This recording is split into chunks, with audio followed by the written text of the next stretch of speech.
Recuerda que puedes escuchar este audio horas antes de su estreno y sin publicidad suscribiéndote en cesarvidal.tv.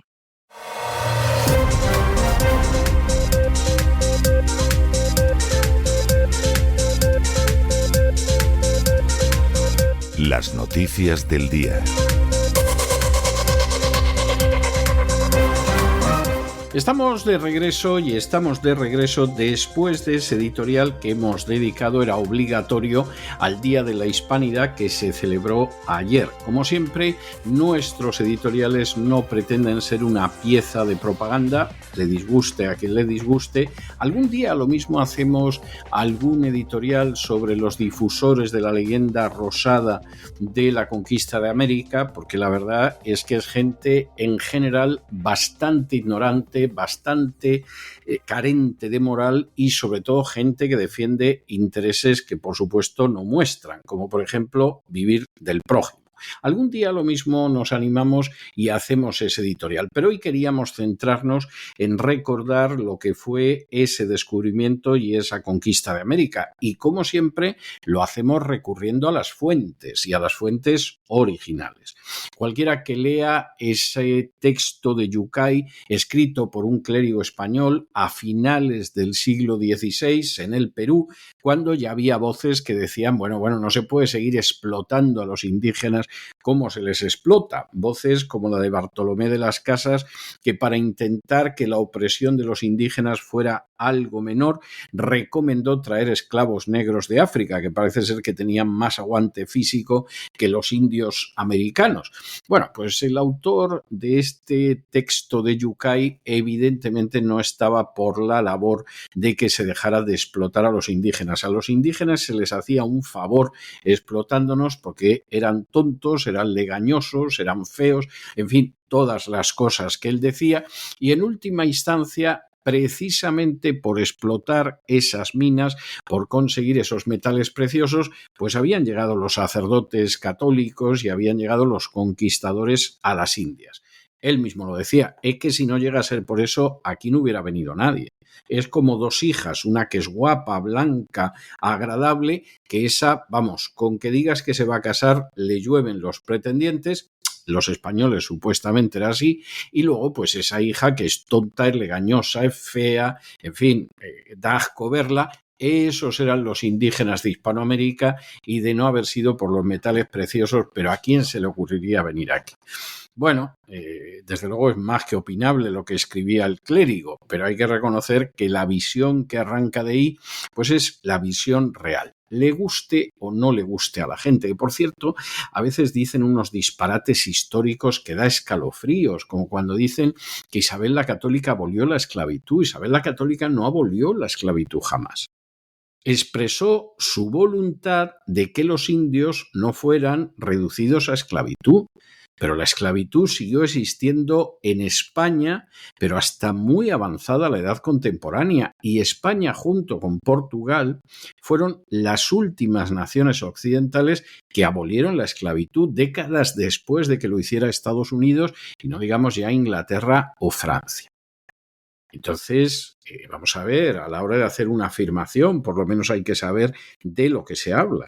Incluso esa voluntad de Isabel la Católica, que seguramente era cierta, de no reducir a los indígenas a la esclavitud, al final quedó en nada, porque el régimen de encomienda al que se sometía a los indígenas era una esclavitud salvo en el nombre. Y esto es algo evidente, de nuevo, si no hay nada más que leer las propias fuentes españolas, si no hay que irse ni siquiera a Fray Bartolomé de las Casas, no digamos ya a Guillermo de Orange o cualquiera de estos, si basta leer a los cronistas de India. Lo que pasa es que la gente que habla de esto ha hecho todo menos leer a los cronistas de Indias. Y claro, luego pasa lo que pasa, que determinadas culturas se siguen prolongando a lo largo de los siglos con consecuencias nefastas, no solo para España, para las repúblicas de Hispanoamérica. Cuando de pronto hay gente en alguna de estas repúblicas que pretende que las cosas van a ir bien, precisamente repitiendo la cosmovisión que está en la raíz de todas las desgracias, bueno, pues esto es algo tremendo. Esto es como decirle al alcohólico que si se harta de beber vino se le va a curar el alcoholismo. Imposible, irá peor. irá a peor, que es lo que pasa en Hispanoamérica. Luego, con echar la culpa a cualquier cosa y hacer todo menos reconocer la responsabilidad de determinadas cosmovisiones, está todo solucionado. Y con decir que es leyenda negra lo que aparece incluso en las propias fuentes españolas, pues nada, solucionado, y el que no se lo quiera creer, que reviente. No va a ser por parte de nosotros, que siempre documentamos las opiniones que tenemos, siempre sustentamos en hechos objetivos y en documentación contrastada las afirmaciones que llevamos a cabo. Y, desde luego, el hecho de la hispanidad no va a ser una excepción. Hecho de la hispanidad que incluso provoca controversias no entre la izquierda y la derecha española, sino en el seno de la propia derecha española. En estos momentos hay un sector de la cúpula de Vox, por ejemplo, que aboga por la leyenda rosada de la conquista de América, cosa que se puede entender. Es lamentable, pero se puede entender. Pero luego hay otro sector dentro del partido que le saca de quicio la inmigración hispana a España, y a la hispanidad la llama la hispanchidad, por eso de los panchitos. De manera que, en fin, aquí eso de que hay una leyenda negra como excusa para tontos y para ocultar la realidad puede funcionar más o menos. Pero luego los hechos, como decía el camarada Lenin, son testardos. De eso hablaba nuestro editorial de hoy, pero tenemos que pasar al boletín, y pasar al boletín precisamente comenzando, como siempre, por el segmento de España. Y empezamos con una noticia verdaderamente tremenda, y es que Rodríguez Zapatero, un personaje que, si hubiera justicia seguramente tendría que estar en prisión hace muchos años, convocó hace varios años al empresario Víctor de Aldama y a Francisco Flores, un sobrino de Maduro, por cierto condenado por narcotráfico, para que se reunieran en un piso que tiene el régimen venezolano en Caracas.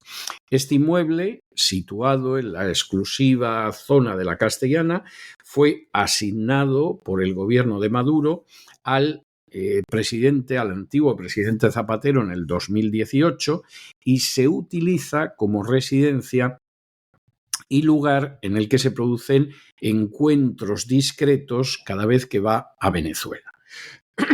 Que como cada vez que va a Venezuela recibe dinero, pues evidentemente Zapatero va con más frecuencia de la que aparecen las furcias mediáticas.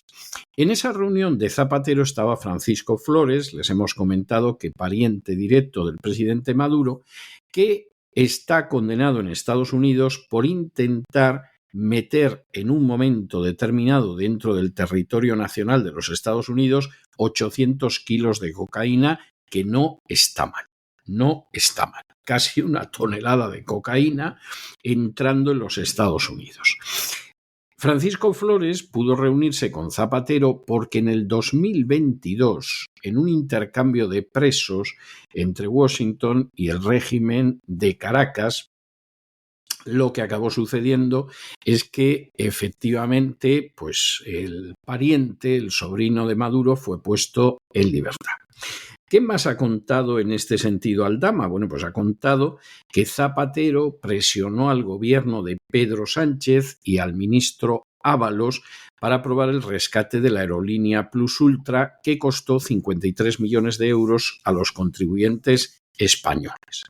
Aquí el peso de la mujer de Sánchez al final va a ser más, pues qué les voy a decir yo, como los guisantes que acompañan en un momento determinado a la carne, pero nunca fueron la carne magra.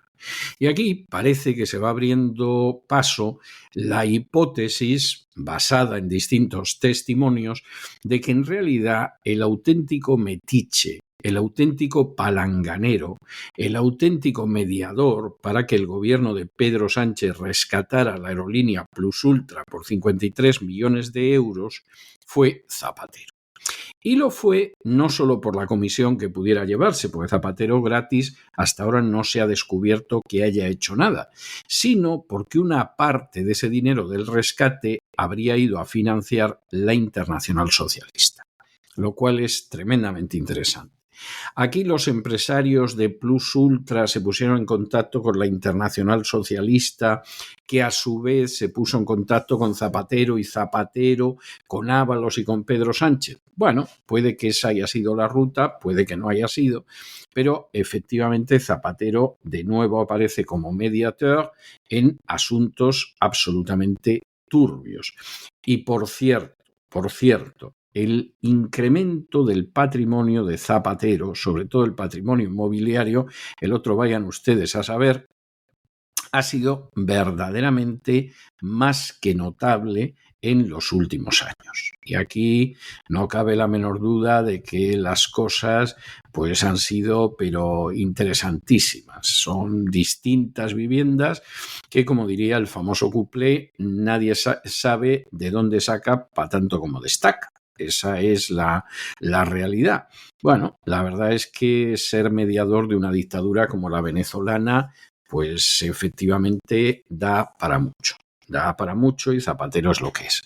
De todas formas, no apresuren ustedes el sacar los cohetes de la caja para dispararlos y echarlos al aire, porque Zapatero es un personaje que, como trabaja en varias direcciones, ha conseguido eludir cualquier acción de la justicia. Piensen ustedes en aquel conocido jefe de la inteligencia venezolana que se ofreció a presentar pruebas de cómo Zapatero había intervenido en actividades delictivas al servicio del gobierno de Caracas. Bueno, pues este buen hombre inmediatamente se fue extraditado a Estados Unidos y no pudo dar testimonio en España de una causa que además se instruyó con el máximo secreto, para que no se supiera que estaban detrás de los pasos presuntamente delictivos de Zapatero. No se hagan ilusiones, porque lo más seguro es que Zapatero cose en bastantes sitios fuera de casa y por lo tanto esté protegido de distintas eventualidades. Es lo que pasa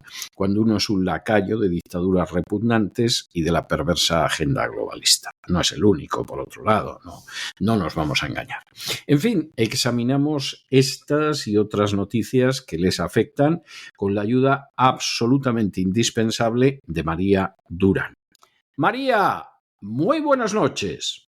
Hola César, muy feliz lunes. Nos quedamos, como te dije, todo el fin de semana pendientes de cómo avanzaban esas negociaciones hacia la firma por fin del Tratado de Paz entre Gaza e Israel, que ha tenido lugar hoy, y la liberación de rehenes, que finalmente no se produjo en las 48 horas previstas, sino que ha sido este lunes por la mañana. De ello vamos a hablar largo y tendido en nuestra sección de internacional, pero antes tenemos que hablar de las relaciones de España, de algunos expresidentes españoles o presidentes más bien, con el narcorrégimen de Venezuela. En nuestra sección de Iberoamérica también tenemos que tratar algún tema relacionado con el asunto. Y es que hoy hemos sabido, gracias al debate en exclusiva, que José Luis Rodríguez Zapatero, expresidente del gobierno, mantuvo una reunión en Caracas con el empresario Víctor de Aldama y Francisco Flores, sobrino de Nicolás Maduro, condenado por narcotráfico en Estados Unidos. Es un narcotraficante. El encuentro tuvo lugar hace años en un piso que el régimen venezolano cede al ex líder socialista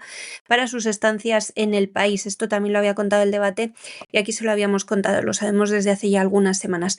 El piso está situado en una de las zonas más exclusivas de la capital venezolana, si es que queda algo parecido en Venezuela, una zona exclusiva junto a la avenida principal de la Castellana, y fue el escenario de una cita discreta entre el exmandatario y el empresario y conseguidor de la trama Koldo, que no para de afirmar que Zapatero es una de las principales cabezas pensantes de la corrupción del PSOE. Según fuentes consultadas por el mismo periódico, la reunión se produjo, como digo, hace varios años, fue convocada por el propio Zapatero y contó también con la presencia de un asesor del expresidente y de otro acompañante de Aldama. En aquel encuentro estaba Francisco Flores, sobrino de Maduro, y de la primera dama Cilia Flores. Es en realidad, como ven por el apellido, sobrino carnal de la mujer de Maduro. El inmueble donde tuvo lugar la reunión es un piso de 400 metros cuadrados con vistas al Monte Ávila y que está decorado con obras de artistas venezolanos, así como dotado con fuertes medidas de seguridad. En su interior, Zapatero tiene un despacho privado y varios espacios destinados a reuniones reservadas con empresarios y representantes del entorno chavista. El régimen de Maduro habría cedido esta vivienda vivienda del expresidente en 2018, cuando Sánchez llegó al poder, y desde entonces la utiliza como residencia habitual en Venezuela. Francisco Flores, ese asistente sobrino del narcodictador y su esposa que les contaba, fue detenido por la DEA, ya saben, la agencia antidrogas estadounidense, en 2015, junto con su primo Efraín Antonio Campos. Seguro que recuerdan este caso porque fue muy comentado. Estaban intentando introducir en Estados Unidos 800 kilos de cocaína. Ambos fueron condenados 2 años después por un tribunal de Nueva York a 18 años de prisión por conspirar para traficar con drogas. Tras cumplir parte de la pena, fueron liberados en 2022 en el marco de un intercambio de prisioneros entre Washington y Caracas. Su presencia en la cita con Zapatero pone de relieve la cercanía del expresidente con figuras relevantes y delincuentes del entorno de Maduro. Fue liberado en 2022, o sea que este encuentro, del que se desconoce la fecha exacta, tuvo que ser posterior a ese momento. Por su parte, Víctor de Aldama, ya saben, el comisionista, el empresario español vinculado al rescate de la aerolínea Plus Ultra, que ahora se nos vende como gran patriota y luchador contra la corrupción, pero no, a pesar de que ha dado muchos datos relevantes para poder investigar al corruptísimo Partido Socialista, él es un corrupto más. Decía en una entrevista reciente que Zapatero presionó al gobierno de Pedro Sánchez para que se aprobara la ayuda pública, el rescate de 53 millones de euros a la compañía con capital venezolano, y que ya saben, prácticamente no operaba vuelos y solo tenía un avión. Según el testimonio de Aldama, el expresidente Zapatero intervino directamente entonces ante el ministro de Transportes, José Luis Ábalos, insistiendo en que el rescate se tenía que hacer. Aldama añadió que una parte de los fondos, unos 10 millones de euros, se destinó directamente a financiar actividades de la Internacional Socialista, organización en la que Zapatero ocupa un papel relevante y preside el propio Pedro Sánchez. Es decir, a Plus Ultra se daban 53 millones de euros de todos los españoles para rescatar una compañía que no necesitaba rescate porque simplemente era fantasma, era prácticamente inexistente, y de esos 53 millones de todos que les regalábamos, ellos devolvían 10, pero no a los españoles, al PSOE.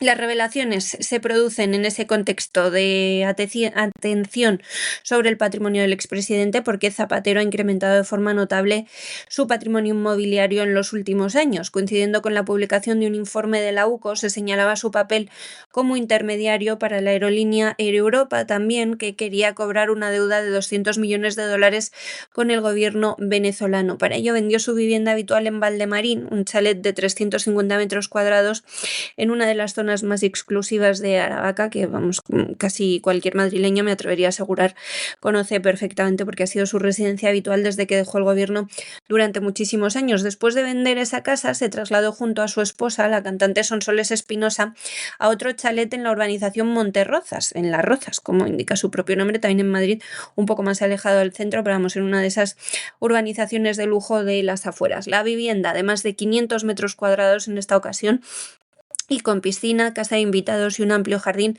está valorada en cerca de 2 millones de euros. Aunque figura a nombre de una tercera persona, Zapatero vive allí de forma permanente, cuando no está en Venezuela, con su mujer. El Ministerio del Interior además ha dispuesto un dispositivo especial de seguridad en torno a esa vivienda, con presencia de escoltas de la Policía Nacional y un sistema de videovigilancia, después de que se difundiera una conversación entre Maduro y Zapatero en la que el presidente venezolano agradecía sus gestiones en favor de varios presos. A esta residencia se suman otras propiedades vinculadas al expresidente. Tiene un piso en León, una villa en Lanzarote valorada en 1,2 millones de euros, que también les contamos el pasado verano, y un chalet en Puerta de Hierro adquirido en 2024 y que actualmente está en obras. En varios casos los inmuebles figuran a nombre de su esposa. En conjunto, el patrimonio inmobiliario millonario de Zapatero ha aumentado de forma significativa, curiosamente, durante la última década, no cuando era presidente, sino cuando dejó de serlo y comenzó a trabajar como mediador y valedor del narcorrégimen de Nicolás Maduro, coincidiendo con su papel como mediador de conflictos internacionales y esa relación cada vez más estrecha con el régimen asesino, terrorista y traficante de Venezuela. Bueno, y ayer, que era el Día de la Hispanidad, pues en España se celebró y Pedro Sánchez estuvo un tanto desairado. Pedro Sánchez sigue sin controlar lo que es el protocolo. Lo mismo se te sube a un tren antes que el rey, lo mismo en un momento determinado, como pasó en el 18, pues Pedro Sánchez y su esposa Begoña Gómez se quedan al lado de los reyes para que los salude la gente y tiene que llegar uno de los minutantes del Palacio de la Zarzuela para decir que ahí no se pueden quedar.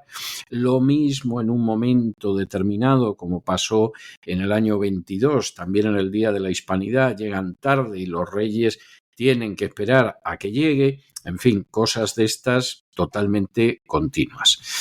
Este año que ha pasado, bueno, pues a Sánchez lo han visto utilizando el teléfono móvil durante el desfile militar, no es tan grave. También saludó a la bandera con las piernas separadas. Hombre, tampoco es algo tan grave. Lo que pasa es que ya la gente a Pedro Sánchez ya hasta si respira de determinada manera se lo ven mal. Y eso sí, por segundo año consecutivo apareció sin su esposa, sin Begoña Gómez, que ustedes saben que está imputada por 5 delitos. Seguramente decidió que era mejor que se quedara en Moncloa doña Begoña, por eso de que la podían insultar y era la cosa más desagradable. Luego hubo la recepción en el Palacio Real y aquí Pedro Sánchez en un momento determinado se marchó de forma apresurada, seguido por la mayoría de los miembros de su gobierno y dejando a los reyes atendiendo a los invitados durante 2 horas. No está bien, queda feo, pero vamos, tampoco es que la cosa vaya más allá pues de una persona que no consigue hacerse con el protocolo, que no consigue hacerse con unas mínimas normas de conducta protocolaria, y es para preguntar realmente a quién tiene de jefe de protocolo Pedro Sánchez, porque vamos, le está haciendo quedar como Rufete en Lorca. Y ayer fue 12 de octubre, en España celebramos, los que sí consideramos que tenemos mucho que celebrar, porque sin ese 12 de octubre no seríamos lo que somos, no nos estarían oyendo tantos amigos, tantos oyentes desde Iberoamérica, pero afortunadamente aquí estamos y les mando a ellos hoy un saludo especial a todos los españoles del otro lado del mar. Pues bien, a Pedro Sánchez ya saben que no le gusta esta fiesta. Desde que llegó a Moncloa en 2018 ha protagonizado numerosos episodios polémicos, por no decir ridículos, por su falta de atención al protocolo y a las normas sociales más básicas. 7 años después, el presidente del gobierno no ha aprendido nada, pese a contar con un departamento de protocolo que tiene entre sus funciones asesorarle en este tipo de situaciones. Y por eso ayer se volvieron a vivir momentos vergonzosos, porque directamente salió corriendo de la recepción real. Buena parte de sus tropiezos se han producido en el marco de una de estas citas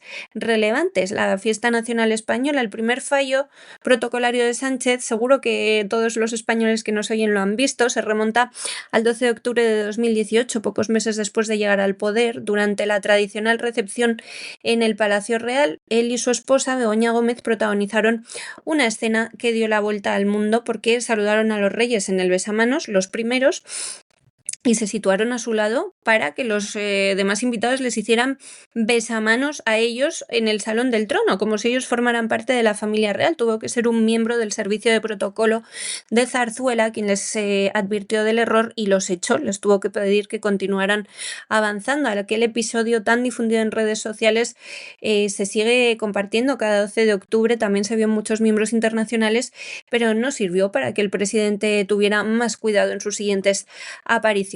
Otro de los gestos más criticados llegó el 12 de octubre de 2022, cuando llegó tarde al desfile militar, ya que había cientos de ciudadanos esperando para abuchearlo, y entonces prefirió hacer esperar al rey, que recordemos es la máxima autoridad del Estado, aunque ejerza su papel como lo ejerce, ahí no entramos en este momento, pero se transmitió esa escena en directo. Los reyes permanecían dentro del coche oficial esperando al jefe del Ejecutivo, que los tenía que recibir. Por norma, el presidente tiene que llegar entre 15 y 20 minutos antes que los monarcas, precisamente para eso, para recibirlos. Pero Sánchez apuró su llegada para reducir el tiempo de exposición ante los abucheos del público, lo que provocó un incómodo retraso en el protocolo del desfile, que comenzó tarde, además, comenzó tarde todo ese año. Ayer directamente optaron en Televisión Española, que es quien tiene la señal oficial, por quitar el volumen durante los pitos y abucheos a Sánchez y el grito habitual que se produce en España ya en cada acto multitudinario, que es, perdónenme la ordinariez, pero es literal, Pedro Sánchez, hijo de puta. Entonces lo que hizo Televisión Española fue silenciarlo, con lo cual no se oyeron los pitos a Sánchez, sí se han podido oír en las redes sociales, porque claro, había miles de ciudadanos y periodistas que sí que los grabaron, pero igual que no se oyeron el sonido de los pitos y los gritos, no se oyeron pues los vivas, las salves y estas cosas que hace el ejército, que a mí personalmente pues no me gustan, pero que muchos españoles van cada año a ver al Paseo de la Castellana.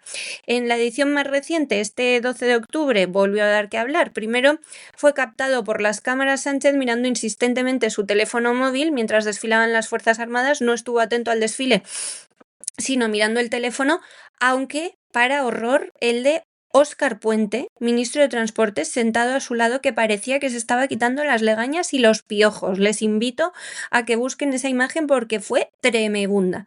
Minutos después, al saludar a la bandera, Sánchez realizó el gesto con la cabeza inclinada como marca la norma, pero se mantuvo con las piernas abiertas en lugar de juntar los talones como exige el protocolo en un acto de carácter solemne. Su actitud pues ha sentado mal, lógicamente, porque muestra, no se sabe si descuido o falta de respeto hacia la ceremonia militar, simplemente es un mal educado. La jornada también se vio marcada de nuevo por una ausencia destacada que se produce por segundo año consecutivo y es la de la esposa de Sánchez, Begoña Gómez, quien, como continúa imputada en una investigación judicial por presuntos delitos de tráfico de influencias y corrupción en los negocios junto a otros 3, pues decide que no va, a pesar de que en esa recepción y en ese desfile sí que tiene papel institucional que jugar. La ausencia de Gómez, que tradicionalmente siempre acompañaba al presidente el 12 de octubre, ya es una imagen recurrente también y simbólica del distanciamiento público entre ambos desde que estalló el caso de corrupción que la involucra. Sin embargo, lo más comentado, lo más grave de la jornada, tuvo lugar durante la recepción ofrecida por los reyes en el Palacio Real. Tras encabezar el saludo institucional junto a la familia real, Sánchez abandonó el palacio de manera repentina y sin ofrecer explicación alguna por parte de Moncloa. No sabemos todavía por qué se fue. En el momento de su salida, cientos de invitados, entre ellos representantes institucionales, alcaldes y miembros de las Fuerzas Armadas, aguardaban todavía para saludar a Felipe VI y Leticia. Su marcha desencadenó un efecto dominó porque después de él se fueron la mayoría de los ministros, la presidenta del Congreso, Francina Armengol, y la presidenta de Navarra, María Chivite. Solo se quedó el ya mencionado y sucio ministro de Transportes, Óscar Puente, que sí decidió permanecer en el acto. Como decimos, no sabemos todavía por qué Sánchez se marchó, porque todavía no tenía que volar a Egipto, donde se ha plantado a pesar de lo mal que se lleva con Donald Trump y con Benjamín Netanyahu, a aparentar que él tiene algo que ver en la firma del acuerdo de paz. Esa recepción había comenzado en torno a la 1:15 del mediodía. A las 2 el gobierno ya se había marchado en pleno, menos, como digo, Óscar Puente. Los reyes, en cambio, permanecieron hasta las 4 conversando con los invitados como hubiese sido la obligación del presidente y del gobierno. Especialmente los reyes tuvieron mucho interés en que se los viera hablar con los 87 alcaldes de los municipios afectados por las inundaciones de la Dana, quizá por el nefasto papel que hicieron el año pasado, tardando 2 semanas en ir a visitarlos. Pero esta abrupta salida del gobierno pone de nuevo de relieve el desinterés del presidente por los usos institucionales y por cualquier atisbo de buena educación. Por cierto, que a mí no me gustan los toros, pero ayer se retiró Morante. En Madrid, en las ventas, se cortó la coleta y como el delegado del gobierno en Madrid no había podido enviar a sus mandados suyos y de Marlaska, a los policías antidisturbios, a apalear a los espectadores del desfile que gritaban esas cosas que le gritan a Pedro Sánchez, lo que hizo fue mandar a apalear a los aficionados taurinos que estaban en la despedida de Morante. ¿Cómo se quedan? Y de España nos vamos a Hispanoamérica y nos vamos concretamente a los aledaños de Venezuela, porque el Pollo Carvajal, al que antes nos hemos referido, el que fue jefe de la inteligencia militar del régimen chavista, del régimen venezolano, va a escuchar su sentencia el 29 de octubre, Dios mediante, en la ciudad de Nueva York. Lo han juzgado en Nueva York porque, como comentábamos antes, cuando se había prestado a dar información sobre la presunta corrupción de Zapatero en comandita con el régimen de Venezuela, la Administración de Justicia española, de manera manera sin duda oportuna, decidió extraditarlo a los Estados Unidos y así, ay qué pena, penita pena, no se pudo continuar la instrucción de un caso que podía haber derivado en José Luis Rodríguez Zapatero entre rejas. Pero claro, el Pollo Carvajal no se desanima. No se desanima porque, entre otras razones, lo pueden condenar a cadena perpetua. Y de hecho, antes de que se dicte sentencia, va a participar en un acto en el que va a ofrecer dar información sobre el régimen de Nicolás Maduro y sus vínculos con redes de narcotráfico, a ver si consigue que no lo condenen a cadena perpetua y que la sentencia pues sea una sentencia más suave de la que le puede llegar a caer. En medio de esa situación, pues el Pollo Carvajal ha anunciado que va a dar datos acerca del papel que José Luis Rodríguez Zapatero representa en relación con el régimen de Venezuela, al que, entre otras cosas, porque ya ha dicho que siempre ha sido un intermediario, que además ha sido un intermediario al servicio del régimen venezolano. Y claro, aquí la cuestión puede ser delicada, porque Zapatero podría estar incurso en el marco de la ley RICO o RICO, que lo que investiga son las conexiones del régimen venezolano con el narcotráfico. Ha habido gente que incluso ha dejado caer que a Zapatero le podrían retirar el visado para entrar en Estados Unidos, cosa que seguramente a Zapatero le importa verdaderamente un pimiento. Y en este sentido, si acaso, pues esto podría tensar más la situación en cuanto a Zapatero y en cuanto al gobierno de Pedro Sánchez, que, hombre, no deja de ser curioso que no haya habido ningún representante español que haya felicitado a María Corina Machado por el premio Nobel.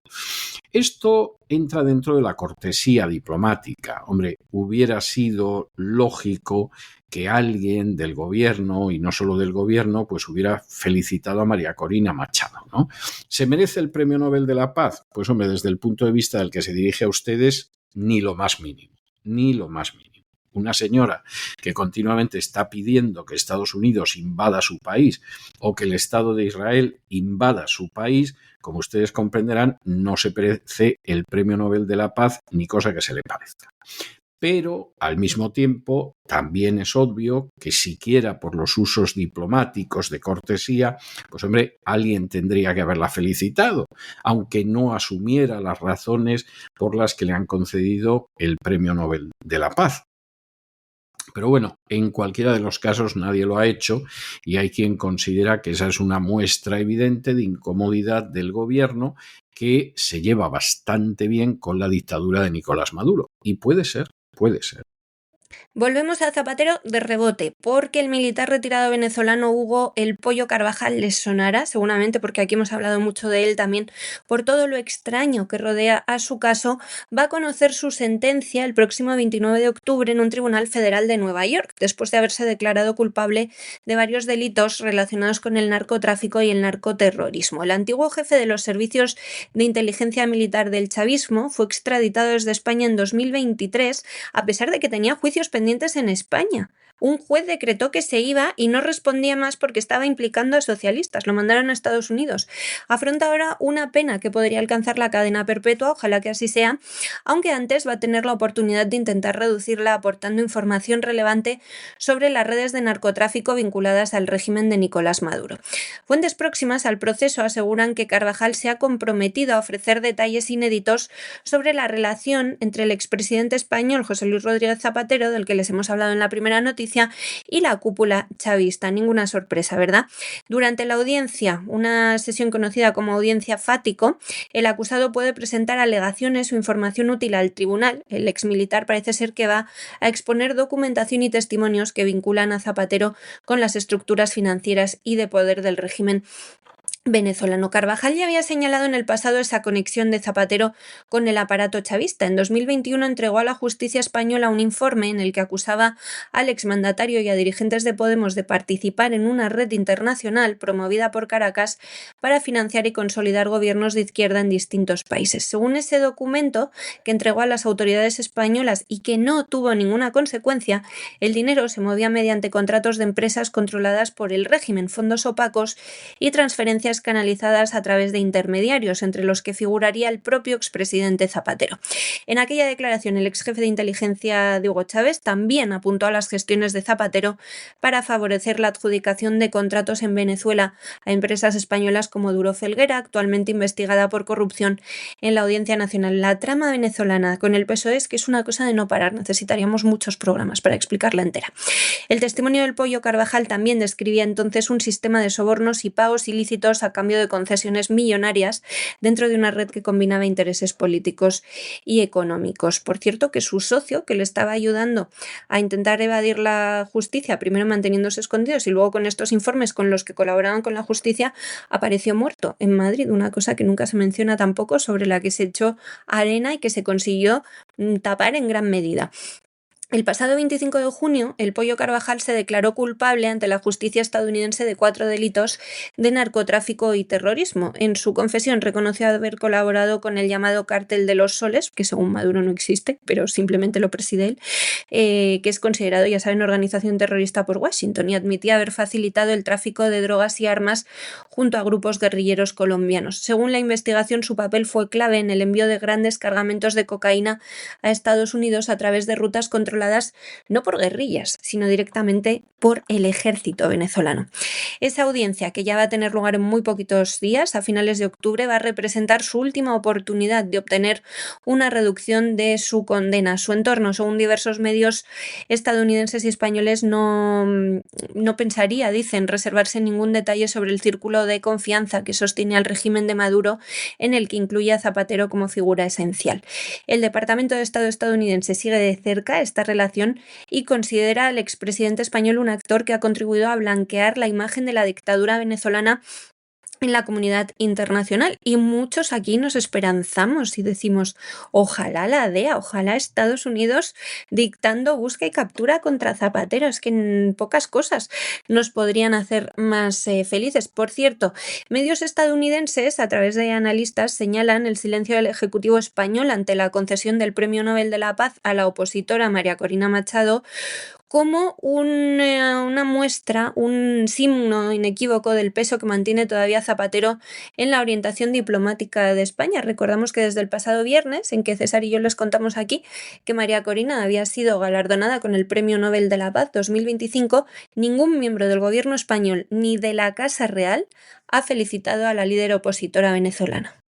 Y de Venezuela nos vamos a México, donde las lluvias torrenciales han dejado al menos 44 muertos, decenas de desaparecidos y miles de damnificados. Los estados más afectados han sido Veracruz, Puebla, Hidalgo y Querétaro, con numerosos derrumbamientos y deslizamientos de tierra. Y el origen del desastre se encuentra en esas lluvias ciertamente extremas que derivan de los restos del huracán Priscila y de la tormenta tropical Raymond.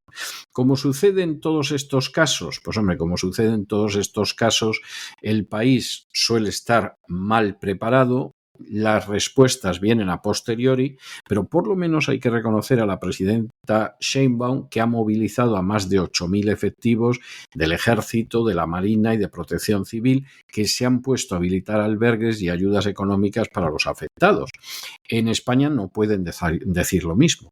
Cuando ha habido desastres naturales en los últimos años, lo mismo el volcán de Canarias que la gota fría en Valencia, bueno, la ayuda que prestó el gobierno nacional fue una vergüenza. El funcionamiento de las comunidades autónomas 3/4 de lo mismo, y las Fuerzas Armadas, pues evidentemente en la misma situación.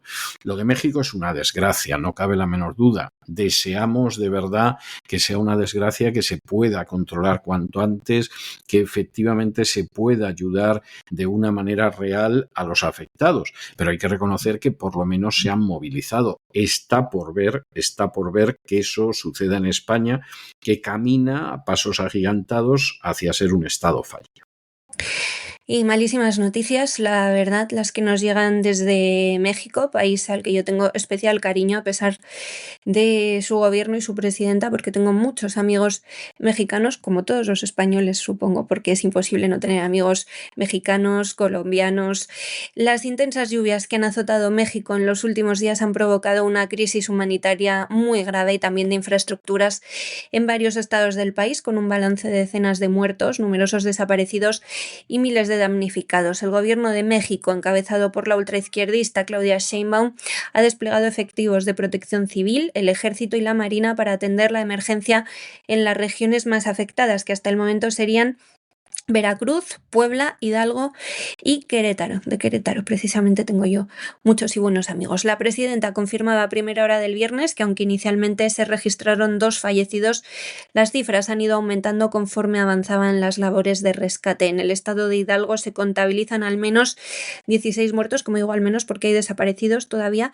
Hay numerosos heridos rescatados también y daños graves en hospitales, carreteras y viviendas. Las autoridades locales han informado de más de 80 derrumbes y cerca de 40 deslizamientos de tierra. En Puebla, las intensas precipitaciones dejaron al menos 9 fallecidos, como digo, también varios desaparecidos. La cifra, desgraciadamente, de muertos se va a ir incrementando.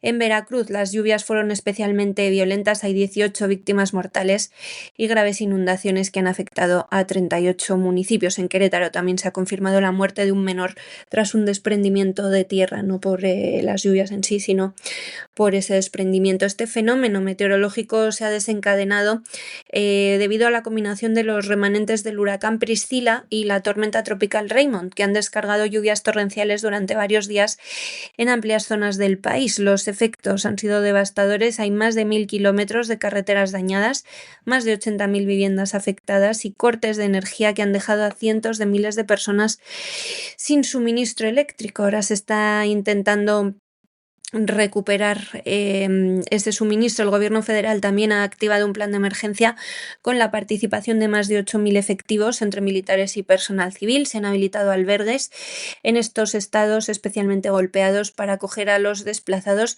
y garantizar la seguridad de los que han perdido sus hogares. La presidenta también ha asegurado que las autoridades se mantienen en contacto con las familias de las víctimas y que la prioridad es acelerar las tareas de reconstrucción. Se van a destinar fondos extraordinarios para reparar las infraestructuras y apoyar a las familias afectadas. A pesar de la magnitud del despliegue, sigue habiendo riesgo elevado en México. El Servicio Meteorológico advierte de que las lluvias van a seguir en las próximas horas en buena parte del centro y suroeste del país, por lo que se mantiene la alerta en al menos 15 estados. Por eso les pedimos a quienes nos escuchan desde México, a los amigos que nos escuchan desde México, extremar las precauciones y seguir las indicaciones de emergencias. Con esas operaciones de rescate aún en marcha, el país entero sigue pendiente de la evolución de una de las peores tragedias provocadas por una catástrofe natural en la última década en México.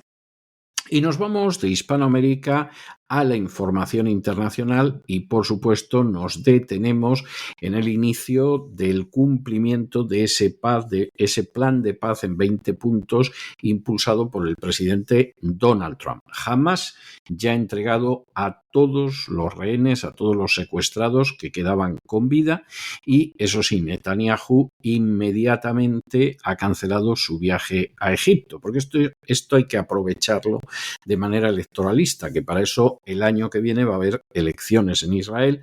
Netanyahu quiere seguir siendo presidente del gobierno y no tiene la menor intención de que lo encarcelen por corrupción, y para eso tiene que seguir gobernando.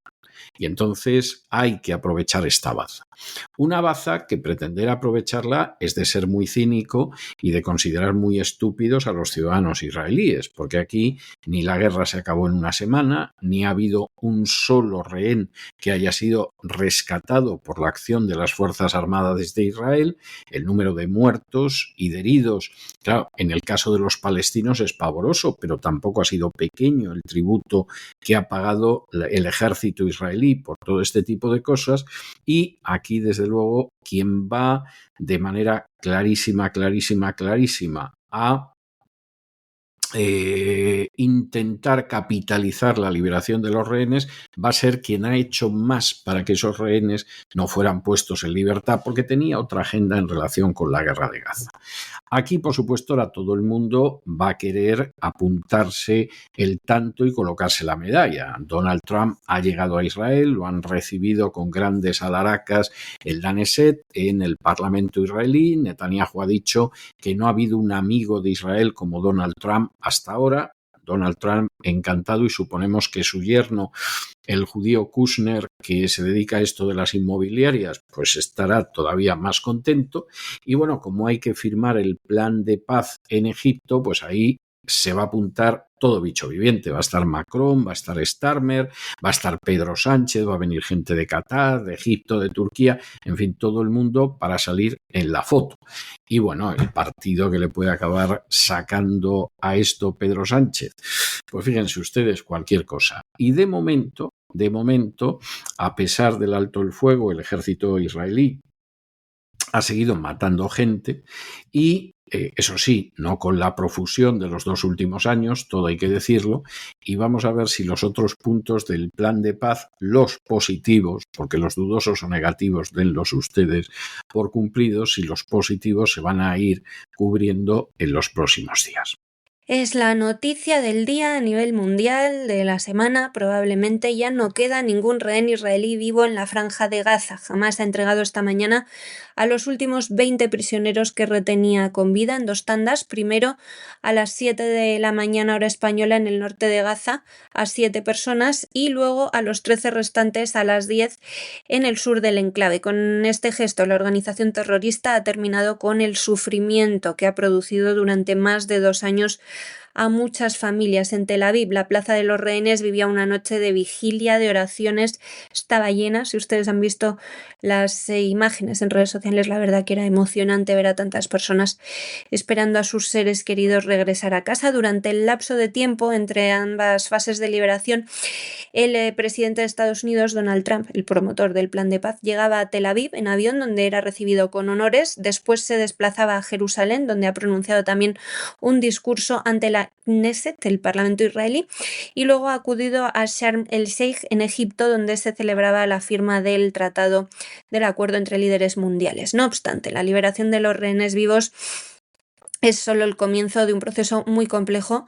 Hamas tiene que entregar también los restos mortales de 28 secuestrados que han muerto durante el larguísimo de más de 2 años confinamiento. Por su parte, Israel ha modificado recientemente los términos pactados y deberá liberar a 1.718 civiles palestinos detenidos en Gaza desde el 7 de octubre de 2023, además de otros 250 presos con cadena perpetua. Originalmente iba a excarcelar a 1.722 palestinos, pero en la madrugada pasada el Ejecutivo israelí ha recortado la lista en 5 personas. El plan de paz ideado por Trump plantea pasos aún muy complejos: la retirada gradual del ejército israelí de Gaza, el desmantelamiento del aparato militar de Hamas y el establecimiento de una nueva gobernanza en el enclave. Esto es muy complicado, estas transformaciones son muy complicadas de asegurar, ya lo has explicado tú aquí, César. Además, el ministro de Defensa israelí, Israel Katz, publicaba un mensaje en X en el que instaba a las fuerzas de defensa a prepararse para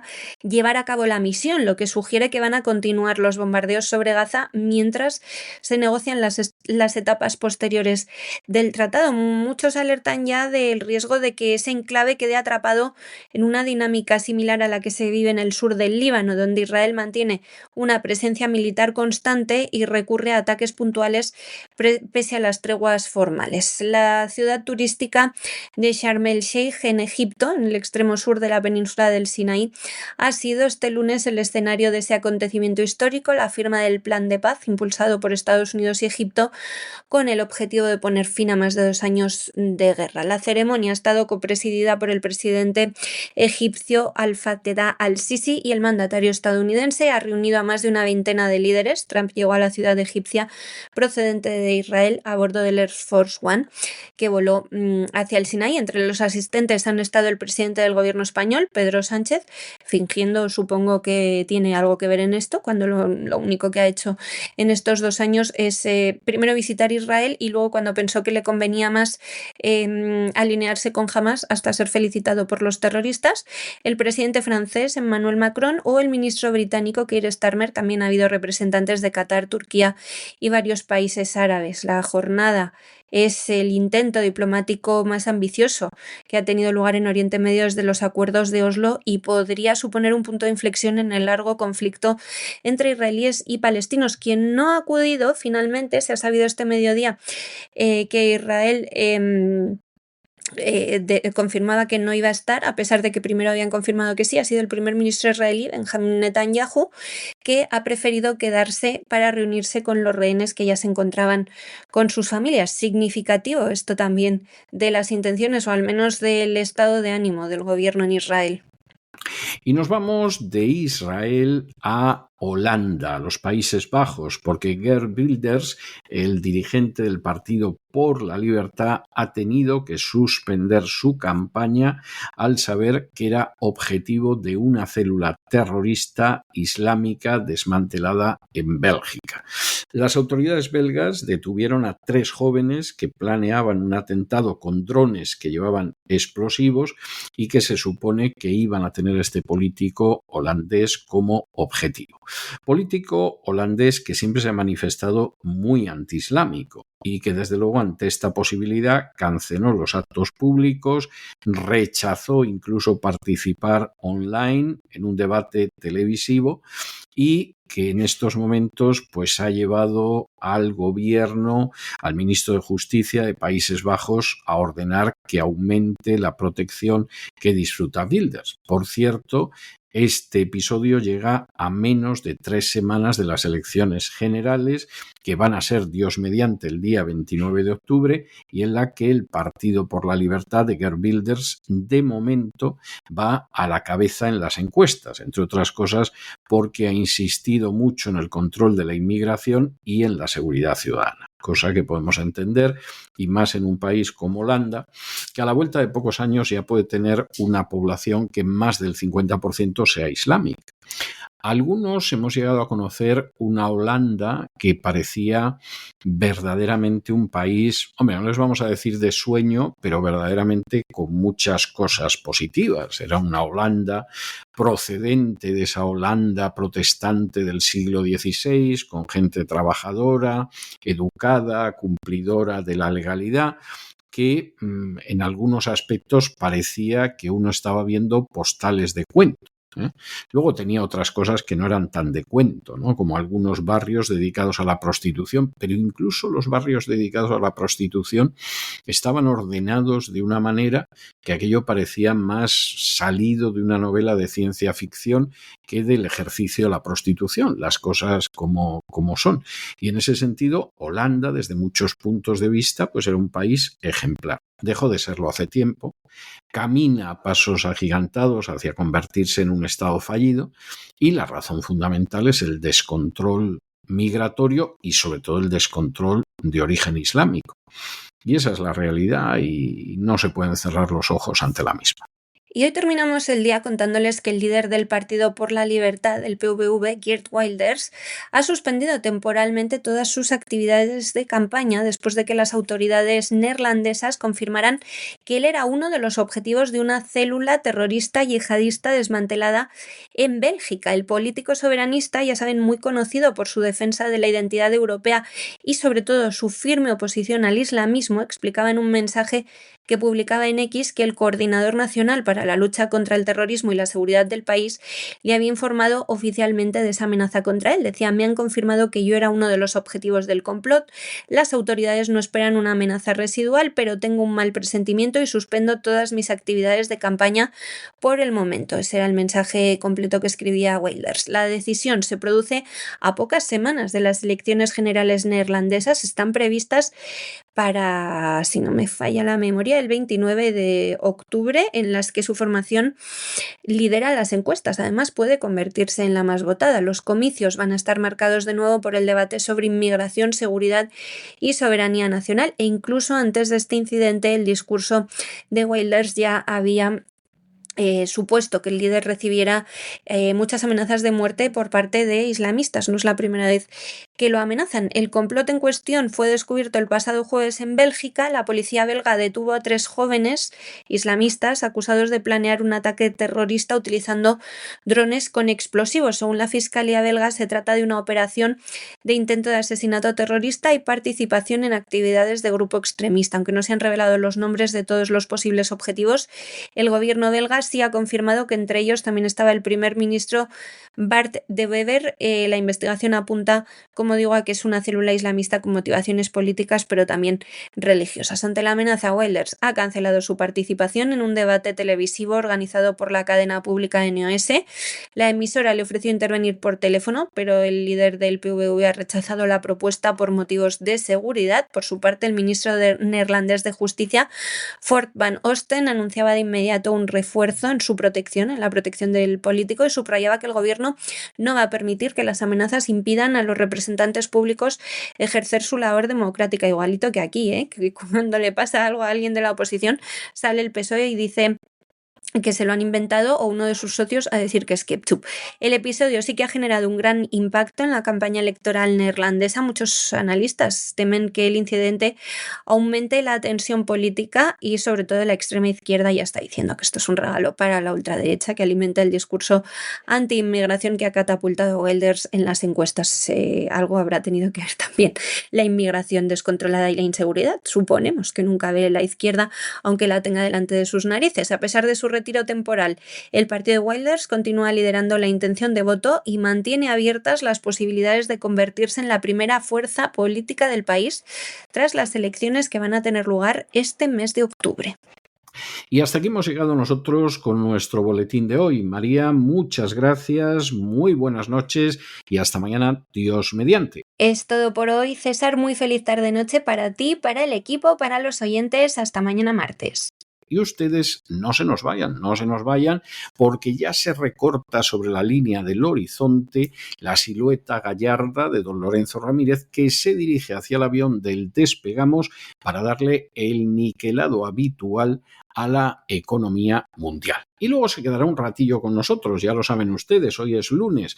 Todos los lunes en La Voz tenemos un programa doble y sesión continua dedicado a la cultura hispánica. En la primera parte, que es en la que se queda don Lorenzo Ramírez, hablamos de la historia de España, en el Así fue España, y hoy tenemos que hablar de la llegada de los almorávides a España, de cómo fueron llamados por los reyes moros de Taifas, que veían que efectivamente el emperador de León, Alfonso VI, que acababa de reconquistar Toledo, podía colocarlos en jaque, y cómo eso tuvo una enorme importancia con la llegada de los almorávides. Desde muchos puntos de vista que iremos analizando esta semana y las siguientes.